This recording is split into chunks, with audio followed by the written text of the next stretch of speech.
at the rim, it was probably about this wide. And so this belonged to a pretty large storage jar.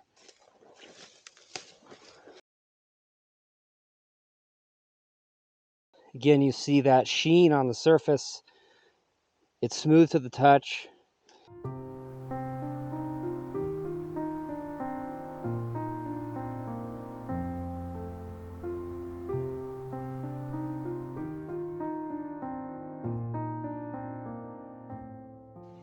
Hey guys, welcome to another adventure with Ruins and Ridges.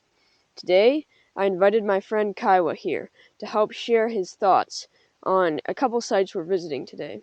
He is an archaeologist and makes basically primitive pottery and using all the local materials and tools. Hello, as Luke said, I am an archaeologist. I work here in Arizona.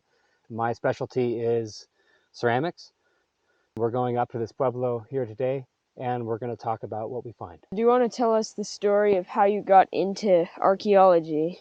Yeah, so I don't really have a formal training in archaeology. It's not something I really went to a proper university for. My background is more so in like experimental archaeology and primitive living skills. It's really been a passion of mine since I was really young. A school that I went to when I was younger was actually on top of an archaeological site. And so I would spend all my break time basically finding pottery and arrowheads and sort of just figuring it out from there. At that point, I met this guy. His name is Jeff Ogg. He lives in Prescott. He owns Ogg's Hogan, downtown Prescott. And he's an old school anthropologist and archaeologist. I would go to him and I would ask him questions.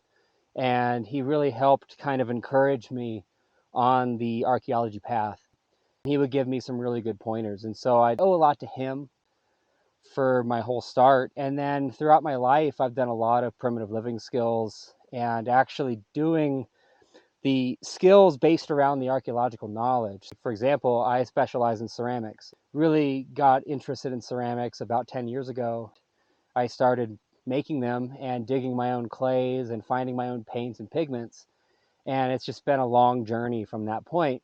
I am incredibly grateful for all of my mentors and all of the people in my life that have given me the opportunity to do something more. Kiowa has been practicing primitive survival skills for 12 years. During the last decade, he has perfected the craft of traditional pottery making. All these photos feature his work. He now works as a field archaeologist for a firm in Tucson, Arizona. Check out Kiowa's craft and his process on Instagram and TikTok at Kiowa Sage Ceramics. I will include his links in the description. A little while ago, I spotted this formation on Google Earth, and that is where we are headed today.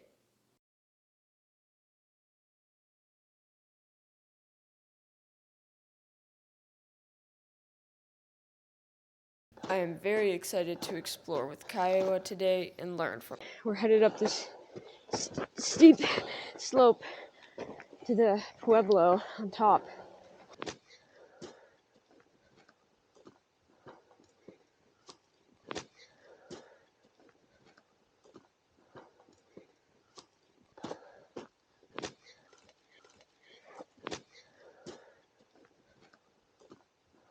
So we made it to the top of the hill. It's pretty flat up here. And we're walking over to the Pueblo. From Google Earth, it looked like 3 rooms in a line. Yeah, that wall is pretty impressive.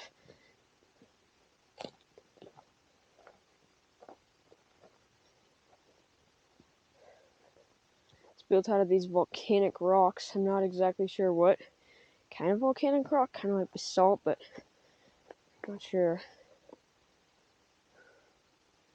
And as you can see, it's a good lookout. You can see all the way in all directions. See other ruins from here. There's so many ruins in this area. And it's surrounded by these small but steep volcanic cliffs. And this is a pretty steep hill. I mean, Over on this side, it's not quite as steep as the way we went up, but it's a pretty decent hill. I don't know, 150 feet from the base.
Measuring the outside walls on Google Earth, this ruin's perimeter is about 41 meters, or 137 feet.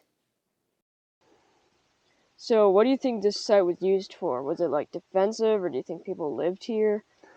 I think it was mostly protective. I think that this area was used for storage, primarily for corn, beans, squash. There's plentiful pinon pine nuts out here, so I think that they were using that as a food source as well. Here next to me, sort of caved in this angle, so I think that there was a doorway here, and then connected into the next room, there's also another, what seems to be a doorway. So I think there was access internally here, but I think ultimately there is no outside door that we see. So I'm thinking they probably accessed this place from the top in. And there seems to be another storage cubby here. So, I mean, really, I just think food storage makes the most sense. And what do you think they would eat here? I think the diet here consisted mainly of corn that they grew, squash, beans. Ultimately, wild game was used a lot. Sometimes they would hunt deer, but most predominantly, I think it was the small game that really filled their stew pot, so to speak. Things like wood rat, kangaroo mice, rabbits. These things were sort of common everyday types of food that people would gather. Other types of food that have existed in Prescott culture sites are like saguaro fruit, mesquite beans. These things were usually acquired through trade from the southern tribe in the Sonoran Desert. Wood rat specifically was processed by putting the whole rat onto a bed of coals in a fire. And this would singe off all the hair, maybe burn off all like any fleas that might exist on it.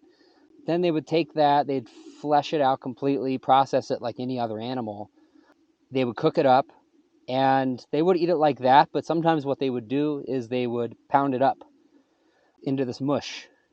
The Yavapais, I believe, call it malga, and it was a delicacy. They would crush it up, the bones and the whole bit, because it would have all the nutrients still attached to it. They would also feed it to the elders and people maybe who couldn't eat solid foods very easily. I think what's really unique about this area is that there is wild tobacco growing amongst these rooms, and that's not really uncommon. We find that a lot with cultural sites. It's oftentimes associated with rock art sites, housing, pueblos like this, storage areas. I think that people were definitely cultivating this stuff and utilizing it for ritual or ceremonial functions. So we are descending to a site that Kiowa has been to. He's taking us here, and we noticed this little small pottery sherd, and Kiowa's going to tell us about it. Oh yeah, thank you. This is a very small fragment of a type of ceramic that's local to this area called Aquarius orange. It was made locally within this region, which I think is really neat. It has this very bright orange exterior, and the interior is the sort of aluminum gray color. I'm not entirely sure why people chose to do it this way. I imagine it was culturally motivated, or perhaps they were imitating ceramic traditions from another place. These were mostly in the form of jars. This is likely a portion of a jar.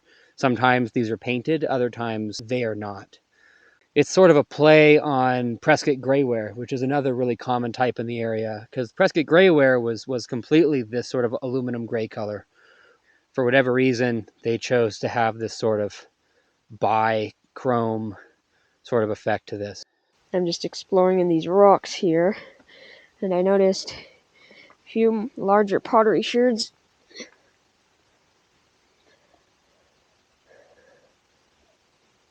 So this right here is a jar rim sherd. The piece of a rim anyway. The rim isn't totally there, but you can tell by the curvature of this sherd that likely the rim kind of flared up this way. And this is a Prescott culture ceramic type, Prescott black on grayware. It could be Aquarius orange too. It's very diagnostic of Prescott culture ceramics, particularly jars, to have the paint on the interior rim of the jar. Based on the size of this sherd and how thick it is, and also like the angle on the interior, you can kind of guesstimate how wide a vessel like this would have been. At the rim, it was probably about this wide, and so this belonged to a pretty large storage jar. The paint decorations are very representative of Prescott style, which were simple designs compared to other Southwest pottery styles. This is a Prescott black on gray or black on brown bowl. Bowl probably came out about here. Typical of like a Prescott culture food bowl, but you have the paint design in here. Also, again, the organic paint. We washed it off with a bit of water because it was just caked with the dirt. Yeah, I mean, this is very classic Prescott culture ceramics right here.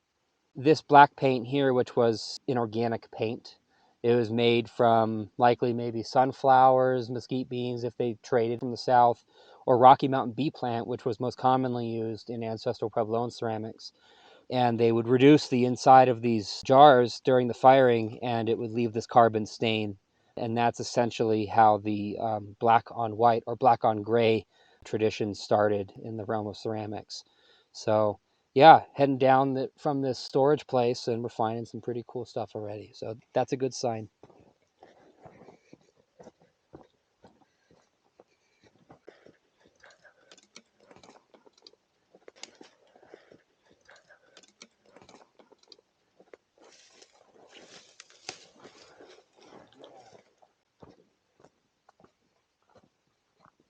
We're walking along this wash down into this other site in the valley, and there's this clay source right here that looks interesting. It looks like it does match the sedimentary deposits that are inside of this clay body.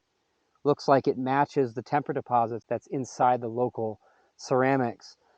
This is pretty common for Prescott culture clay types. These are sort of these residual clays that form through the erosion of sort of like the local geology in the area. There's some indications here. We look at color when you're looking for wild clays. Also, it's coming out in this kind of chunky, blocky formation. You can see that there's a lot of aggregate inside.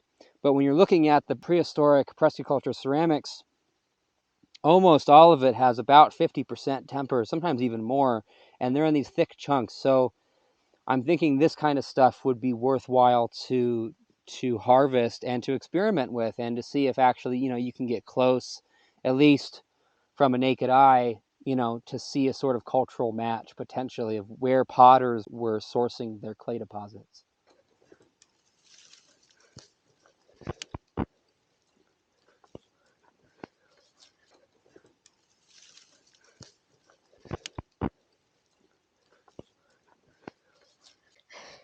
Trying to get up this sandy hill, but just keep falling backwards.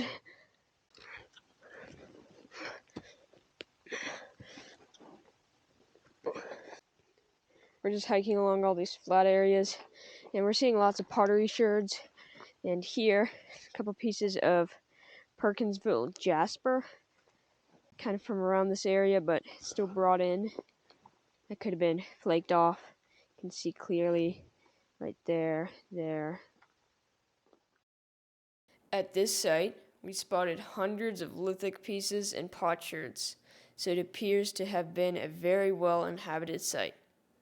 Now we are heading to another location. So we drove about 20 minutes down the road. And now we are hiking in our next destination on a trail. It's not very long. And we were hiking to the top of this mountain about a year ago. And we noticed these very large pottery sherds. So we looked around and we started seeing more and more. So it was pretty interesting.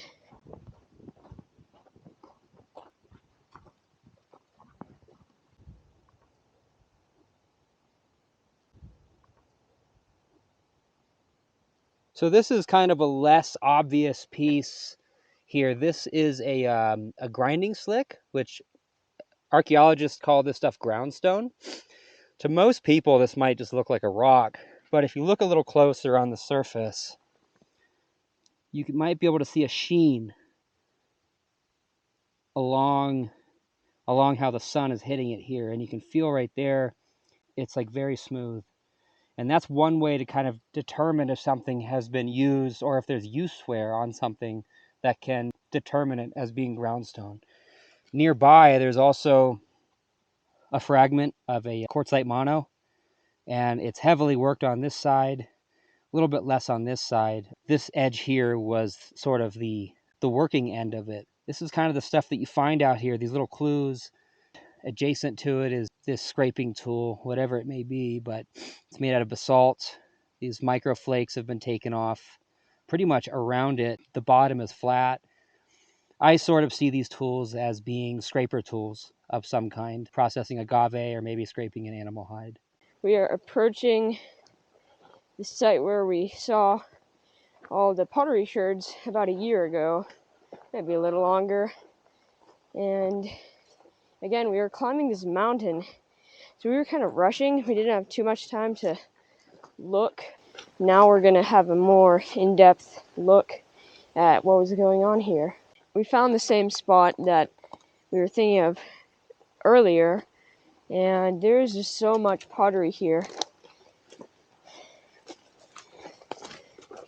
Bushwhacking off the trail because most people won't go here, so all the best artifacts won't be on the trail.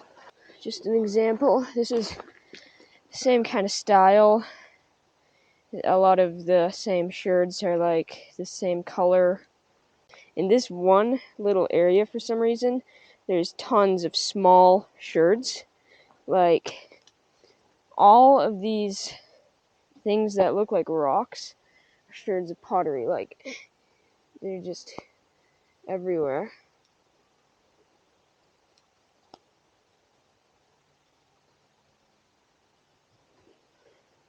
It's hard to describe how many there are here. It's insane. There's also some really nice, huge manzanita here. This is a dead one, but see these cool patterns.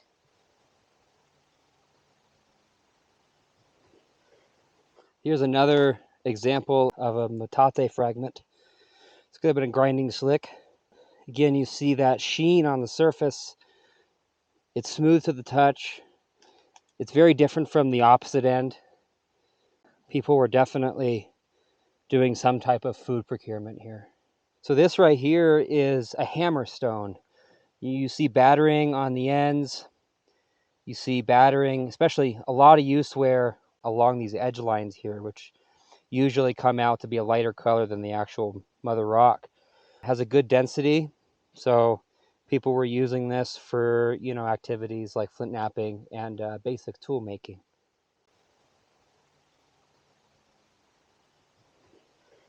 This is sort of like possibly a dwelling of some sort, pit house, something. There's some rocks like aligned here. Inside of the dwelling, here is two pieces of a mono.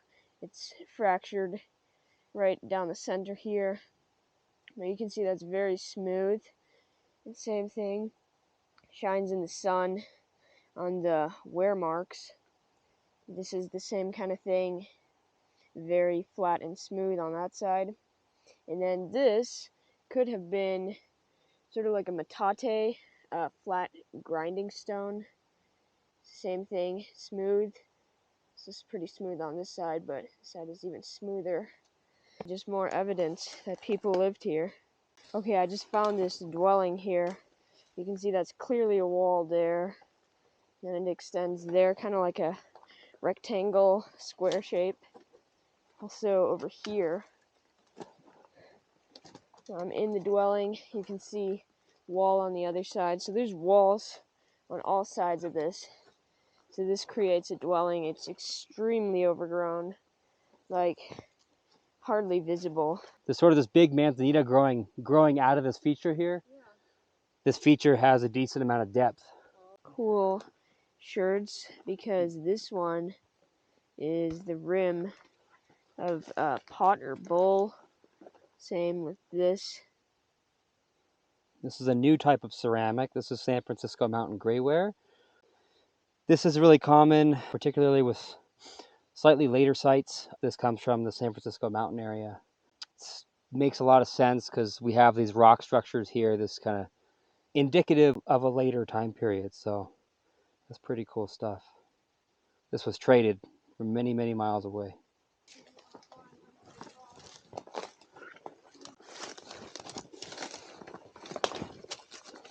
Doing some bush crawling.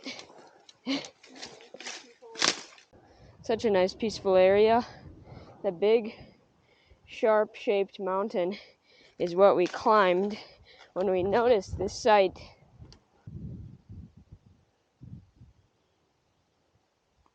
So many cool little granite formations and rocks. All these cracks and boulders.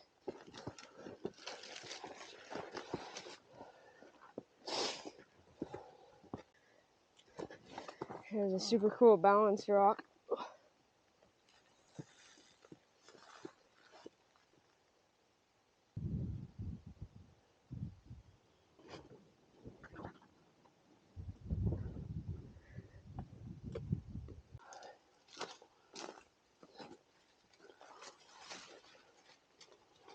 Ooh. So just before the wrap up, do you have anything else to say? Yeah, for those of you who liked this video, please support Luke's channel. It's really cool, and he's really great at what he does. And also, for me and my business as well, I'm under Kiowa Sage Ceramics. I've been making basically replicas, native style pots for close to 10 years now. It's been a passion of mine for quite a while. I've learned from a lot of people, Tom Weiss, John Olson, Andy Ward. I've learned from all these folks in the pottery community, and I'm very grateful for that. So give them a follow too on Instagram. And yeah, you can find more of my work at Kiowa Sage Ceramics. That wraps up today's video. That was such a fun adventure. Found a lot of cool stuff. fun exploring. I hope you guys enjoyed it. I always like going with new people to new places. Thank you for watching, and please let me know what your favorite part was in the comments.